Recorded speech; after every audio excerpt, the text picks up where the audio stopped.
Bismillahirrahmanirrahim.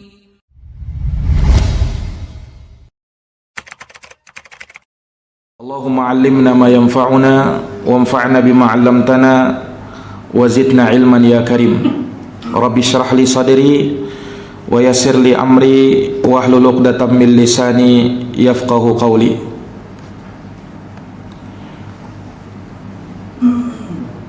Jamaah salat maghrib yang dirahmati dan dimuliakan oleh Allah. Alhamdulillahi bi ni'matihi tatimmus shalihat. Segala puji hanya bagi Allah yang dengan nikmat-nikmatnya tertunai segala amal-amal kebajikan. Salawat dan salam semoga terhatur limpahkan kepada junjungan kita Nabi Agung, Nabi besar Muhammad sallallahu alaihi wasallam, kepada keluarga dan para sahabat serta orang-orang yang senantiasa meniti jalannya sampai hari kiamat. Ma'asyiral muslimin, bapak-bapak dan ibu-ibu, saudara-saudari sekalian yang dirahmati dan dimuliakan oleh Allah. Pada malam hari yang berbahagia ini kita bersyukur kepada Allah Subhanahu wa taala dapat dikumpulkan kembali di majelis yang mulia. Tentu kita berharap semoga Allah Subhanahu wa taala senantiasa memberikan kepada kita keistiqomahan dan semoga amal ibadah kita senantiasa diterima di sisi Allah Subhanahu wa taala. Amin ya rabbal alamin. Salawat dan salam semoga terhatur limpahkan kepada junjungan kita Nabi Agung, Nabi besar Muhammad sallallahu alaihi wasallam, kepada keluarga, para sahabat serta orang-orang yang senantiasa meniti jalannya sampai hari kiamat. Para jamaah sekalian yang dirahmati dan dimuliakan oleh Allah, di malam hari ini kita akan lanjutkan kembali pembahasan dari tafsir suratul Fajr, dan ini adalah bagian yang ke-15 dari tafsir surat Al-Fajr, di mana kita telah selesaikan sampai pada ayat yang ke-26. Ayat-ayat yang menyebutkan tentang kengerian hari kiamat, kedahsyatan hari kiamat, dan juga beberapa penyebutan tentang azab api neraka dan bagaimana siksaan yang Allah Subhanahu wa taala ancamkan bagi mereka-mereka yang kafir, bagi mereka-mereka yang durhaka kepadanya. Maka pada ayat yang ke-27, 28, 29 dan terakhir ayat 30, ini penjelasan sebaliknya, balasan terbaik bagi mereka-mereka yang beriman.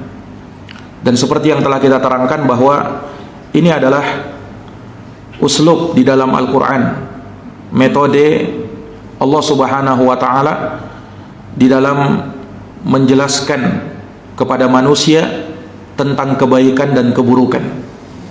Tatkala di sana disebutkan tentang kengerian, maka disebutkan juga lawannya tentang kebahagiaan.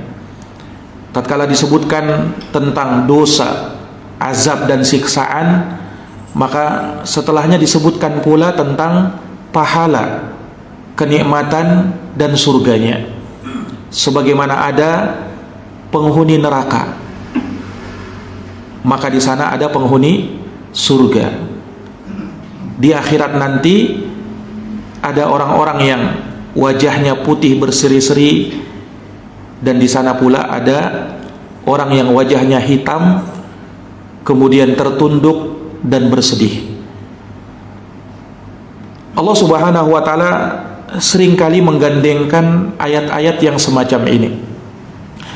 Dalam surat Al-Qari'ah misalnya, Allah Subhanahu wa taala berfirman, fa amma man thaqulat mawazinu fahuwa fi 'ishatir radiyah. Adapun orang-orang yang lebih berat timbangan kebaikannya, maka dia berada dalam kehidupan yang diridhoi, yaitu masuk surga. Sebaliknya di ayat yang berikutnya, wa man khaffat mawazinuhu fa ummuhu hawiyah. Adapun mereka yang lebih ringan timbangan kebaikannya, maka dia berada di dalam neraka hawiyah. Wa ma adraka ma hiya, tahukah kamu apa neraka hawiyah itu? Narun hamiyah, neraka yang sangat panas. Lihat, tatkala disebutkan tentang surga, maka disebutkan setelahnya tentang neraka.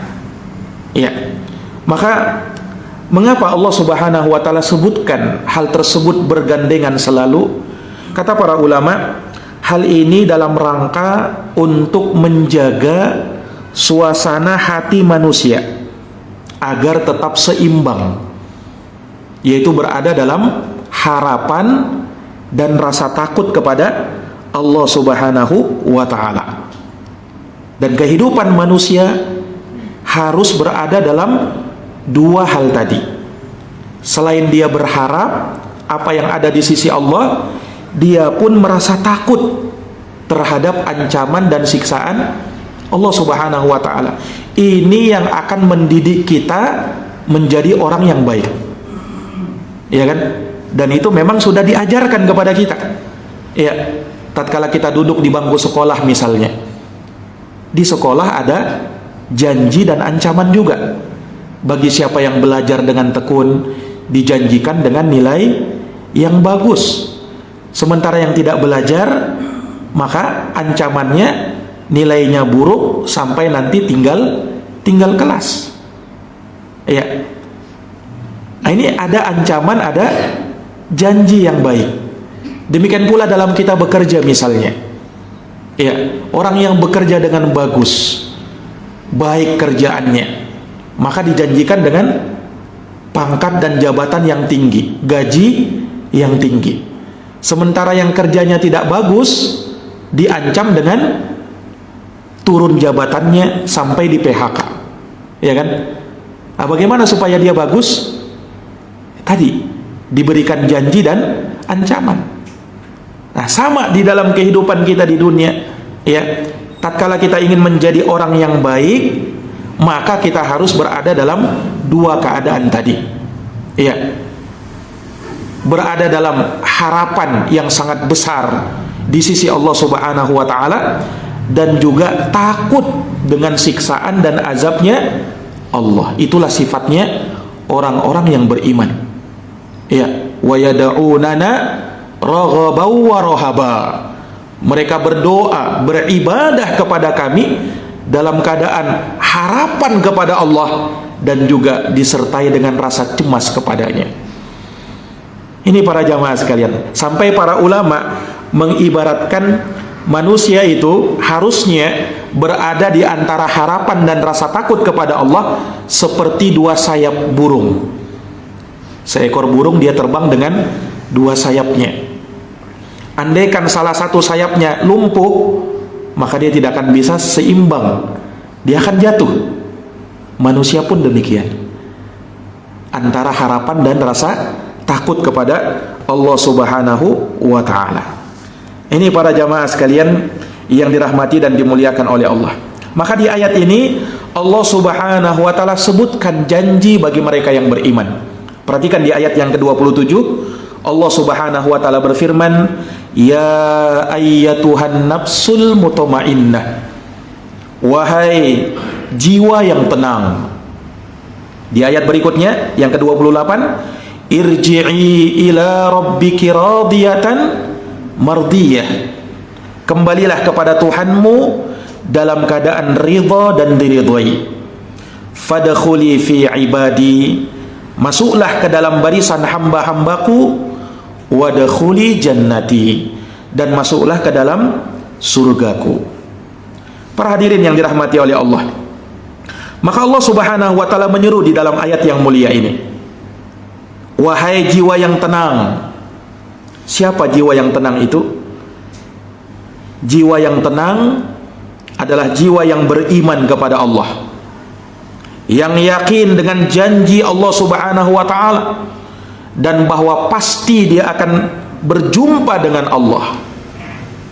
Jiwa yang tenang adalah jiwa yang senantiasa ikhlas di dalam melakukan ibadah kepada Allah, jiwa yang senantiasa bersyukur terhadap nikmat-nikmat Allah, jiwa yang senantiasa bersabar dalam menghadapi ujian dan cobaan dari Allah, jiwa yang senantiasa senang tatkala melakukan ketaatan kepada Allah, jiwa yang berbahagia tatkala berzikir kepada Allah Subhanahu wa taala. Sebab ala bidzikrillahi tatma'innul qulub. Ketahuilah, dengan zikir kepada Allah maka hati akan merasa tenang dengannya.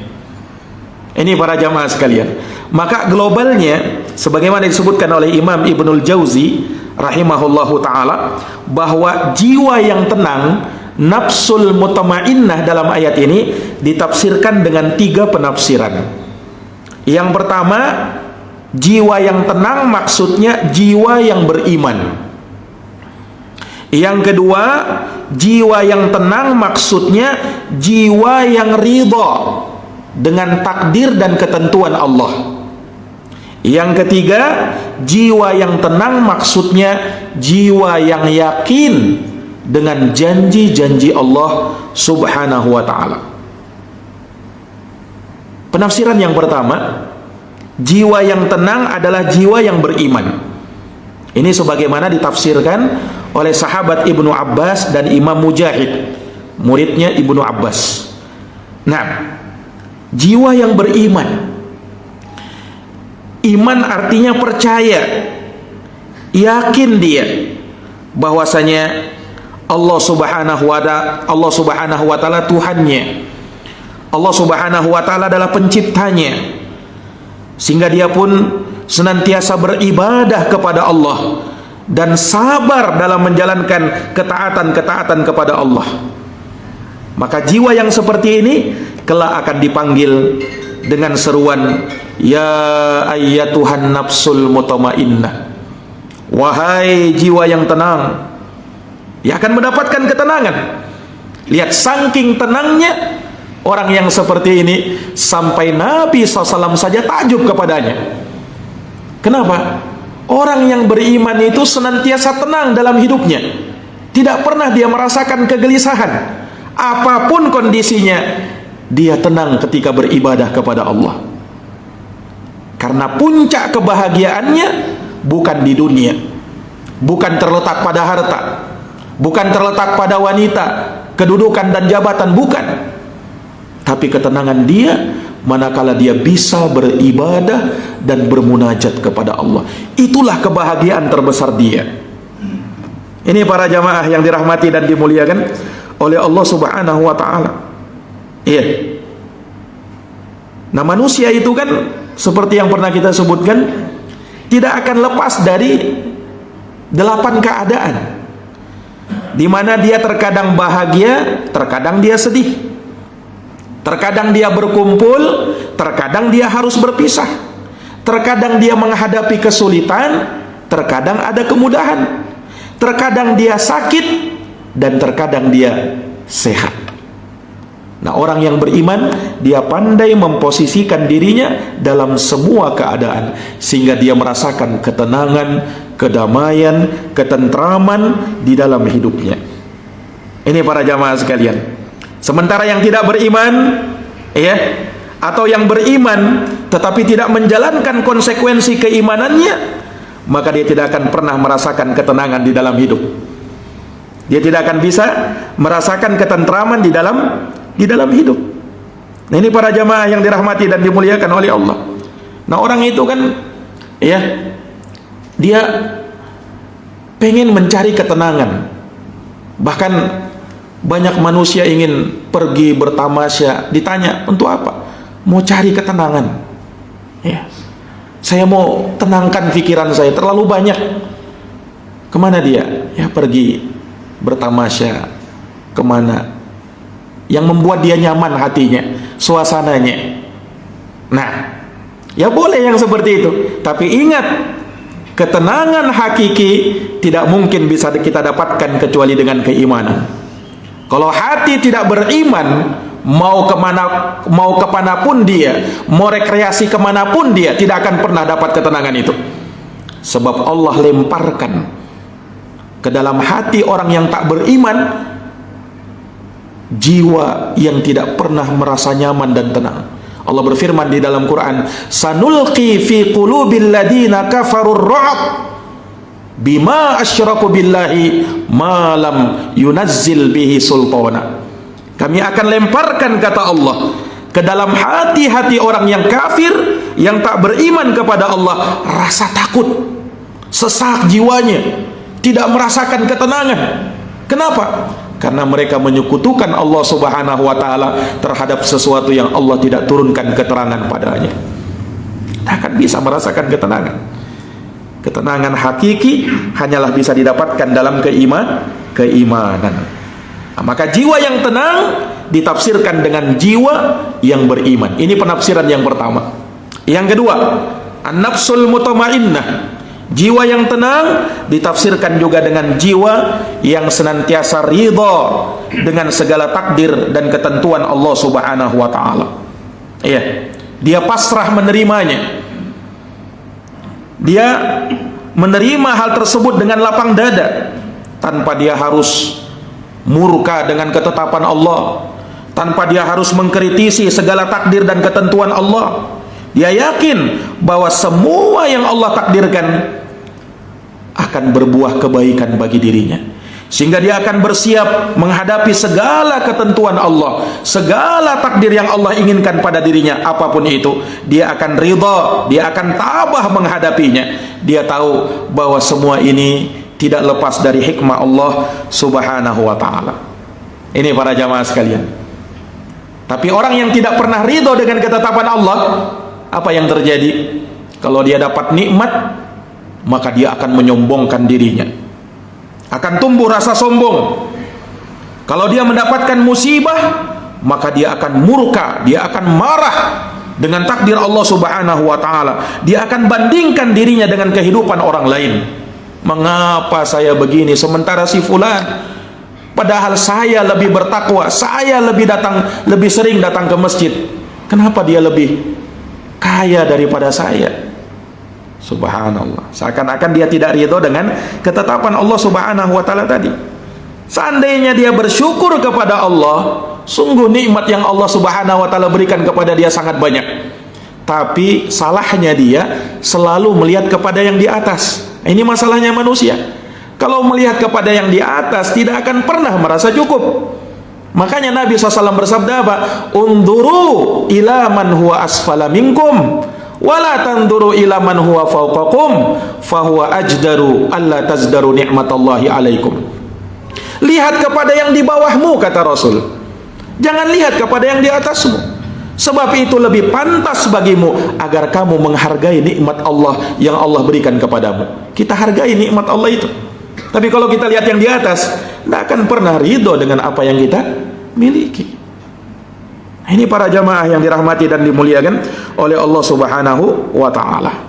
Ridho dengan takdir dan ketentuan Allah, itulah jiwa yang tenang.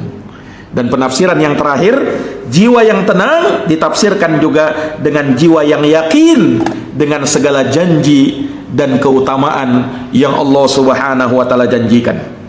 Ini para jamaah sekalian yang dirahmati oleh Allah. Sehingga tatkala menimpa dia masalah, menimpa dia musibah, maka dia yakini bahwa Allah Subhanahu wa ta'ala menjanjikan pahala di balik musibah. Allah Subhanahu wa ta'ala akan hapuskan dosanya, sehingga yang ada adalah ketenangan, yang ada adalah ketentraman jiwa. Subhanallah. Inilah jamaah sekalian. Makanya orang yang seperti ini, kalau sudah merasakan yang seperti ini dimanapun dia, maka dia pasti akan berbahagia. Syekhul Islam rahimahullah ta'ala, salah seorang ulama besar di zamannya, ya, dan Syekhul Islam Ibnu Taimiyah ini seorang yang sangat, ya, menyuarakan kebenaran terang-terangan.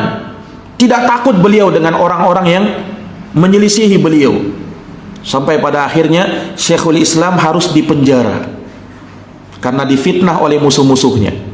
Ketika beliau dipenjara, masuk dalam sel penjara, apa yang dikatakan oleh Syekhul Islam rahimahullahu ta'ala? Kata beliau, mengungkapkan keadaan dirinya pada hari ini. Apakah beliau bersedih? Oh, ternyata tidak. Beliau berkata, "Ma yasnau a'da'i bi?" Apa yang dilakukan oleh musuh-musuhku ini kepada diriku? Jannati fi sadri. Surgaku itu ada di dalam hatiku. In habasani khalwah. Kalau dia menahanku, memenjarakan aku, maka aku bisa berkhalwat dengan Allah. Aku bisa berdua-duaan, aku bisa bermunajat secara sendirian dengan Allah. Nah, wa in nafi, kalau mereka mengasingkan aku, siyah, maka itu sebagai tamasya bagi hatiku. Wa qatli syahadah, dan kalau mereka membunuhku, maka syahadah bagiku. Aku bisa mati syahid karenanya. Subhanallah. Sehingga beliau tidak merasa kesedihan, tidak merasa sedih dengan apa yang menimpa beliau selama beliau berada di atas kebenaran. Ini para jamaah yang dirahmati oleh Allah. Kenapa? Karena tadi mendapatkan jiwa yang tenang, jiwa yang tentram dengan hal tersebut. Para jamaah yang dirahmati oleh Allah, maka di dalam ayat ini Allah panggil jiwa yang tenang. Ya ayyatuhan nafsul mutmainnah. Wahai jiwa yang tenang. Kapan dipanggil jiwa yang tenang seperti ini oleh Allah Subhanahu wa taala? Para ulama menyebutkan dipanggil jiwa yang tenang dalam 3 kesempatan. Dipanggil dengan seruan ini, ya ayyatuhan nafsul mutmainnah, wahai jiwa yang tenang. Kapan dipanggilnya? Yang pertama, pada saat dia berada dalam sakaratul maut, ketika kematian sudah menjemput dirinya. Yang kedua, tatkala hari kebangkitan. Dan yang ketiga, tatkala dikumpulkan dia di padang mahsyar. Jadi Allah panggil dengan jiwa yang tenang orang-orang yang beriman dalam 3 kesempatan ini. Yang pertama, pada saat dia menjelang kematian. Hal ini sebagaimana yang Allah firmankan dalam surat Fusilat ayat 31. Allah berfirman, "Innal ladina qalu rabbunallah." Sesungguhnya orang-orang yang mengatakan Tuhan kami adalah Allah, tsumastaqamu, kemudian mereka istiqamah di atas keimanan itu, tatanazzalu alaihimul malaikah, malaikat akan turun kepada mereka. Kapan itu? Tatkala berada dalam sakaratul maut. Malaikat datang memberi kabar gembira, alla takhafu wa la tahzanu, jangan kalian takut dan jangan kalian bersedih. Wa abshiru bil jannati allati kuntum tu'adun, dan bergembiralah kalian dengan surga yang telah dijanjikan kepada kalian. Ini para jamaah yang dirahmati dan dimuliakan oleh Allah. Dan sebagaimana sabda Nabi sallallahu alaihi wasallam dalam hadits Abu Musa al-Asy'ari yang diriwayatkan oleh Imam Al-Bukhari dan Imam Muslim, kata Nabi sallallahu alaihi wasallam, "Man ahabba liqa Allahi ahabballahu liqa'ah." Siapa yang cinta berjumpa dengan Allah, maka Allah cinta berjumpa dengannya. Wa man kariha liqa Allah, karihallahu liqa'ah, dan barang siapa yang benci berjumpa dengan Allah, maka Allah benci pula berjumpa dengannya. Hadits ini dalam sebagian riwayat disebutkan Aisyah radhiyallahu anha bertanya kepada Nabi, "Ya Rasul, siapa dari kita yang tidak suka dengan siapa dari kita yang tidak benci dengan kematian?" Kami benci dengan kematian, artinya apa? Kami khawatir dengan kematian kami itu terhadap kehidupan setelah kematian. Ini para jamaah sekalian. Nah, sementara kan engkau katakan tadi siapa yang cinta berarti suka mati. Berjumpa dengan Allah, maka Allah suka berjumpa dengannya. Nah, kami ini kan tidak suka mati ya Rasul, karena kami khawatir terhadap apa yang datang setelah kematian, sementara kami merasa belum cukup amal ibadah kami ini. Kata Rasul SAW menenangkan Aisyah, "Laisa dzak, bukan seperti itu maksudnya wahai Aisyah. Walakinnal mu'min, akan tetapi orang yang beriman, idza hadarahul maut, apabila kematian menghadirinya, apabila kematian mau menjemputnya, busyira biridwanillahi wa karamatih, maka dia sudah diberikan kabar gembira dengan keridhaan Allah dan kemuliaannya. Falaysa syai'un ahabbu ilaihi mimma amamah, maka tidak ada sesuatu pun yang paling dia cintai kecuali apa yang datang setelahnya. Fa ahabba liqa Allah, maka dia pun sangat cinta untuk berjumpa dengan Allah pada saat itu. Kenapa? Sudah diberi kabar gembira duluan. Ini ketika ajal menjemput. Oh, maka sangat dia bergembira dengan hal tersebut. Dia ingin berjumpa dengan Allah sebab sudah diberikan kabar gembira. Maka dengan itu ahabballahu liqa'ah, Allah pun suka berjumpa dengannya. Ini para jamaah. Wa innal kafir, adapun orang kafir, idza hadar, apabila dia dihadiri oleh kematian, busyira bi'adabillah wa uqubatih, maka dia diberikan kabar akan azab Allah dan hukumannya. Falaisa syai'un akrahu ilaihi mimma amamah, maka tidak ada sesuatu apapun yang lebih dia benci dari apa yang datang setelahnya. Fakariha liqa Allah, maka dia benci untuk berjumpa dengan Allah. Wa karihallahu liqa'ah, dan Allah pun tidak suka, benci berjumpa dengan dirinya. Di saat inilah para jamaah sekalian, orang yang beriman mendapatkan kabar gembira tadi. Lebih terang lagi di dalam hadis Al-Bara ibnu Azib yang diriwayatkan oleh Imam Ahmad dan Imam Ibnu Abi Syaibah dan selainnya.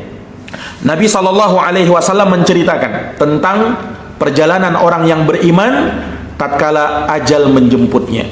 Kata Nabi SAW, sesungguhnya hamba yang beriman apabila dia ingin berpisah dengan kehidupan dunia dan akan menghadap ke negeri akhirat, nazala ilaihi minas sama malaikatun bidul wujuh, akan turun dari atas langit malaikat-malaikat yang sangat banyak, yang dikatakan bidul wujuh, wajah mereka putih bersih, ka'anna wujuhahum syams, seakan-akan wajah mereka itu bak matahari.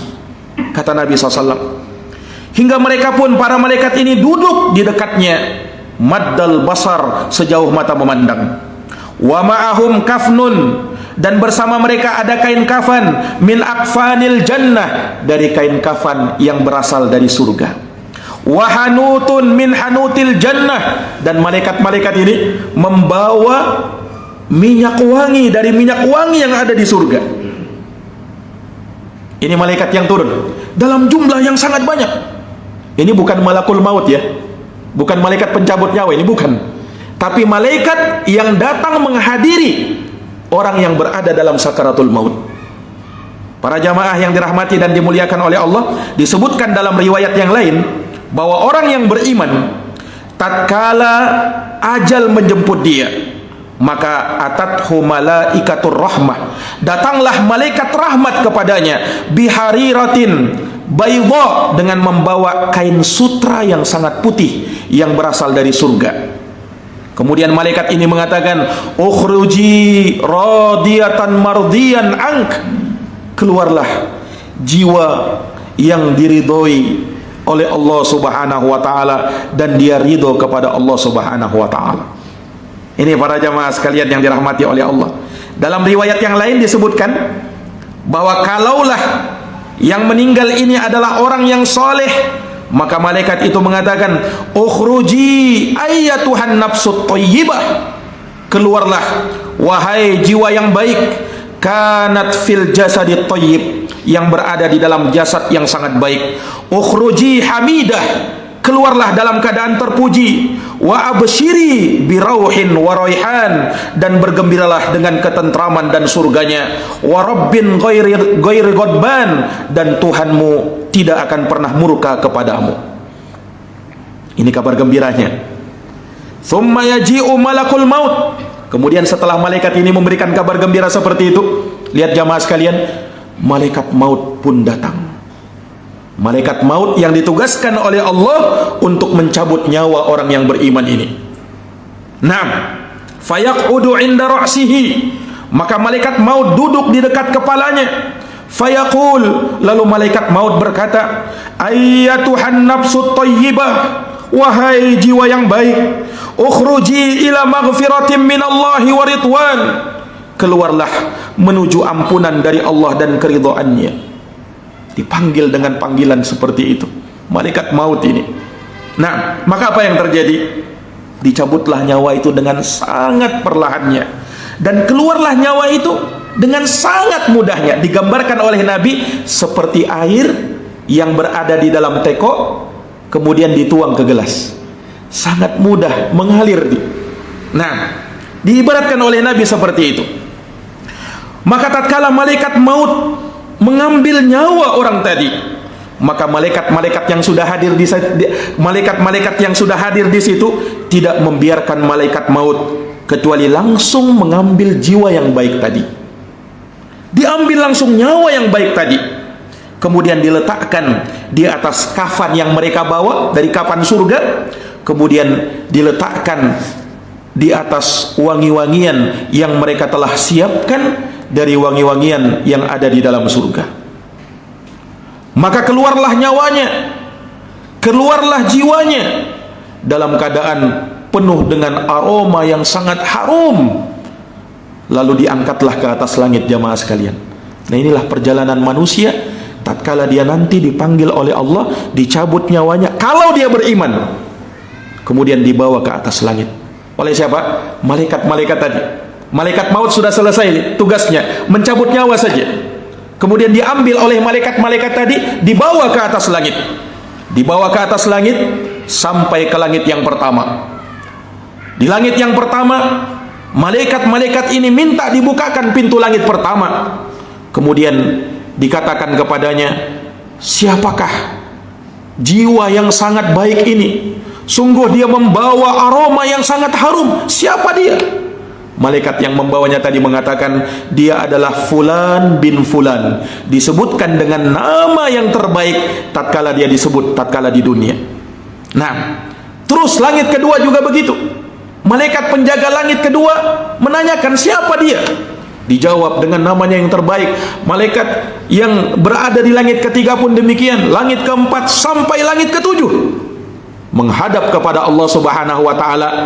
Jiwa ini yang bersih ini, kemudian Allah Subhanahu wa taala letakkan keridhaan kepadanya. Naam, kemudian Allah Subhanahu wa taala tetapkan bahwa Allah telah menciptakan manusia dari tanah dan Allah akan kembalikan ia ke tanah. Di saat itulah Pak, ruh tadi dikembalikan lagi kepada jasadnya.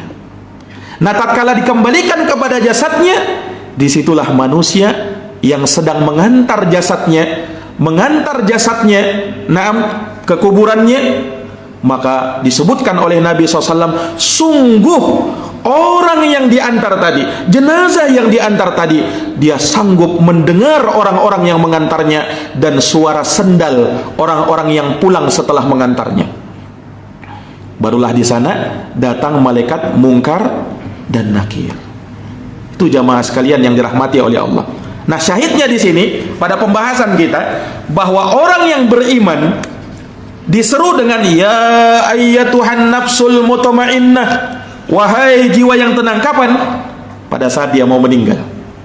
Tadi hadisnya kita sebutkan tadi. Diseru dengan seruan tadi, wahai jiwa yang tenang. Ini para jamaah sekalian yang dirahmati oleh Allah. Kemudian yang kedua, setelah dia meninggal dunia, ketika dia meninggal dunia akan ada seruan itu lagi. Kapan? Pada hari kebangkitan. Tatkala yaumul ba'ats, ruh diperintahkan untuk kembali kepada jasadnya, maka disuruhkan kepada ruh-ruh yang baik, ya ayyatuhan nafsul mutmainnah, wahai jiwa yang baik, kembalilah kepada jasadmu yang baik. Kapan itu? Pada hari kebangkitan. Dan yang ketiga, kata para ulama, diseru juga dengan ya ayyatuhan nafsul mutmainnah, yaitu pada saat hari dikumpulkannya manusia di padang mahsyar. Kembali diseru dengan seruan ini, ya ayyatuhan nafsul mutmainnah, wahai jiwa yang tenang. Betapa bahagianya manusia yang ketika itu dipanggil oleh Allah dengan sebutan yang terbaik. Ini para jamaah yang dirahmati dan dimuliakan oleh Allah Subhanahu wa taala. Di saat ketika itu manusia sedang butuh Allah, dan ada di antara manusia yang ketika memanggil Allah Subhanahu wa taala, Allah tidak hiraukan dia. Bahkan Allah katakan apa? Jangan kau berbicara denganku. Kalau sudah seperti ini, sementara yang kita butuhkan adalah pertolongan Allah Subhanahu wa taala, apa yang bisa diharapkan lagi? Tapi ketika Allah justru yang memanggil orang yang beriman, betapa bahagianya hati itu, betapa penuh harapannya hati itu, mengharapkan surga Allah subhanahu wa ta'ala di hari yang sangat mengerikan itu. Para jamaah yang dirahmati dan dimuliakan oleh Allah subhanahu wa ta'ala, kemudian apa? Irji'i ila rabbiki radiyatan mardiyah. Kembalilah kepada Tuhanmu dalam keadaan ridha dan diridhoi. Ini ayat yang berikutnya, ayat yang ke-28. Setelah dipanggil dengan seruan, ya ayyatuhan nafsul mutmainnah, wahai jiwa yang tenang, irji'i ila rabbiki radiyatan mardiyah. Kembalilah kepada Tuhanmu dalam keadaan ridha dan diridhoi. Kembalilah kepada penciptamu, kepada yang menguasaimu, kepada yang mengaturmu, kepada sesembahanmu yang kau cintai dia melebihi apapun, yang kau tidak ridho mendahulukan kecintaan kepada siapapun kecuali kepada dirinya, kepada Allah subhanahu wa ta'ala. Kembalilah kepadanya dalam keadaan engkau ridho dan engkau pun diridhoi oleh Allah subhanahu wa ta'ala. Perhatikan jamaah sekalian, ini ayat Allah perintahkan ya kepada jiwa yang tenang. Jiwa di sini maksudnya ruh, Pak. Manusia itu terdiri dari dua unsur, ruh dan jasad. Ada jiwanya, ada jasadnya. Nah, ketika disuruh kembali kemana ini? Disuruh kembali kemana jiwa ini? Ruh dia kan? Disebutkan oleh para ulama, ya, ruh ini pertama kali akan dikembalikan kepada jasadnya. Disuruh kembali ke jasadnya. Nah, dan ini sebagaimana disebutkan di dalam riwayat-riwayat yang sahih menyebutkan hal tersebut. Setelah dia kembali kepada jasadnya, barulah dia kembali kepada Tuhannya, kepada Allah subhanahu wa ta'ala Rabbul Alamin. Ini para jamaah sekalian yang dirahmati dan dimuliakan oleh Allah subhanahu wa ta'ala. Jadi para jamaah sekalian, keadaan di akhirat nanti, ya kan, tatkala Allah subhanahu wa ta'ala ya membangkitkan manusia kan pada saat itu terpisah dari ruhnya. Ada ruhnya, ada jasadnya. Nah, yang diseru oleh Allah di sini, wahai jiwa yang tenang, itu ruhnya, bukan ruh bersama jasadnya, dan bukan pula jasadnya, karena tidak mungkin ada jasad tanpa ruh. Tidak mungkin jasad ini bisa hidup tanpa ruh. Maka yang diseru ini adalah ruhnya, disuruh kembali kepada jasadnya. Dan itu jamaah sekalian terjadi di masa dua peniupan sangkakala oleh malaikat Israfil. Disebutkan dalam hadis, ma baina nafkhataini arba'un. Jarak antara dua peniupan, kan kita tahu Pak, malaikat Israfil itu meniup sangkakala dengan dua kali tiupan. Sebagian ulama menyebutkan ada 3 kali peniupan. Peniupan yang menyebut nafkhatul faza', tiupan mengagetkan manusia tatkala di dunia.